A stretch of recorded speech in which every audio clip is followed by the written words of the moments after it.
He thought he was helping a friend. Instead, Kojo Asare walked straight into a nightmare that would test everything he believed about loyalty and trust. When Kojo returned from Cardiff, he expected to find things the way he left them, simple, familiar, normal. But the moment he stepped into that flat, something felt wrong.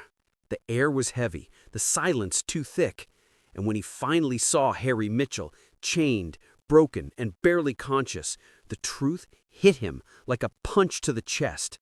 This wasn't friendship anymore. This was captivity. And Okie Okyere, the man Kojo once saw as a brother, had revealed his true colors. For weeks, Kojo had no idea what was happening.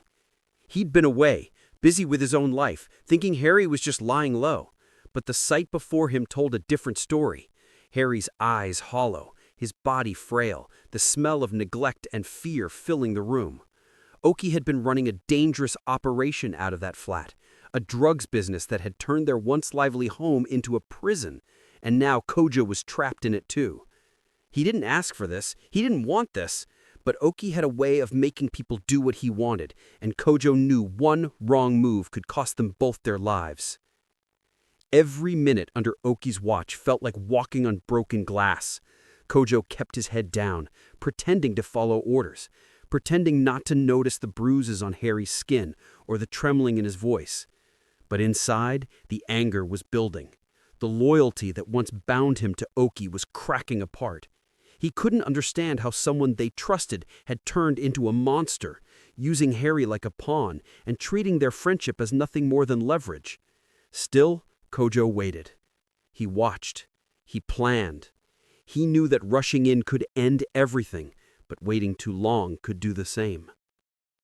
Outside the flat, the world was starting to notice that something wasn't right.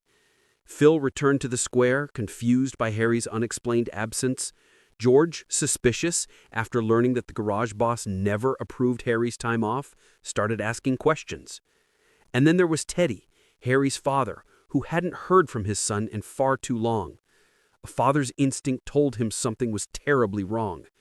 When he finally opened up to George, admitting that there was talk of drugs being moved through Harry and Kojo's place, the shock on George's face said it all. He wanted to call the police immediately, but Teddy stopped him.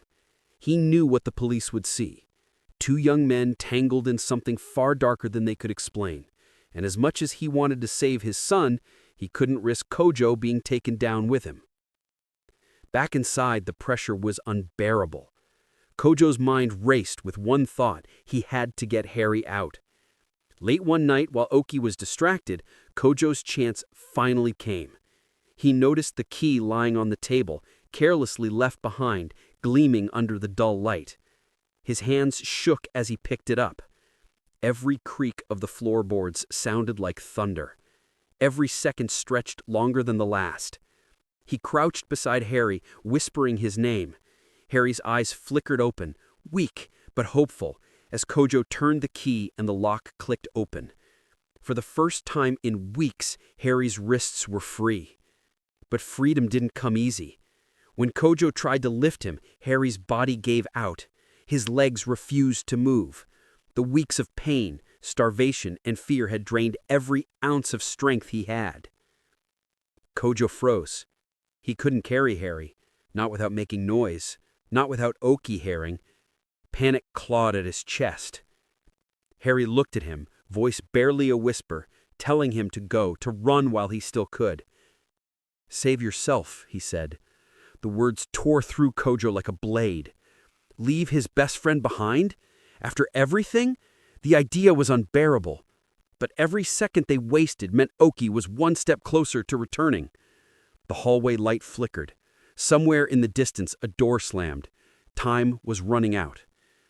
Tears burned behind Kojo's eyes as he tried again, pulling Harry up, whispering for him to fight. But Harry could barely breathe, let alone walk. "You can't help me if you're caught too," Harry managed to say, his voice trembling but certain. "You have to get out." Kojo wanted to argue, to refuse, but deep down he knew Harry was right. Staying meant both of them would be lost. Leaving meant living with the guilt forever. His mind raced. How had it come to this? Two friends who had survived everything together, now standing at the edge of betrayal and sacrifice. The noise outside grew louder. Kojo had seconds left to decide. His heart pounded as he took one last look at Harry, his friend, his brother, and whispered, "I'll come back for you." Then with a final breath, he slipped out of the flat, the door closing softly behind him. Every step down that hallway felt like a betrayal. Every sound made him flinch. The freedom he dreamed of felt poisoned by the weight of what he'd left behind. And as he disappeared into the night, he didn't know if he'd ever forgive himself, or if he'd even make it far enough to try. But the story doesn't end there. Outside, the walls were closing in. Phil and George were still searching for answers, the tension spreading through the square. Whispers of what had been happening in that flat began to surface. Rumors, suspicions, fear.